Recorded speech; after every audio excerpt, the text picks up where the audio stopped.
This might look like a single creature, but it's not. It's a chain of animals moving together as one.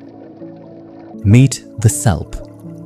Found drifting in the open ocean, these transparent animals move in long connected groups.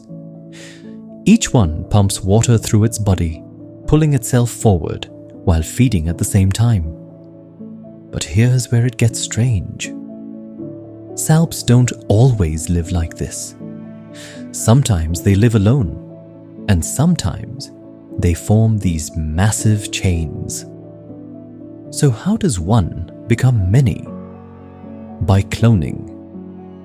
Each Salp produces identical copies of itself, linked together into a single moving colony. Entire chains growing and drifting together as one system. And they grow fast, sometimes forming huge blooms that stretch across the ocean. These blooms can appear almost overnight, filling entire areas with moving, living chains. And while they drift, they constantly filter seawater, capturing tiny food particles.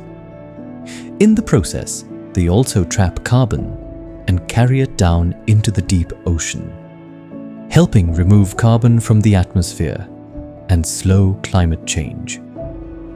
A simple organism that quietly helps balance the planet. And yet, it still looks like a single creature.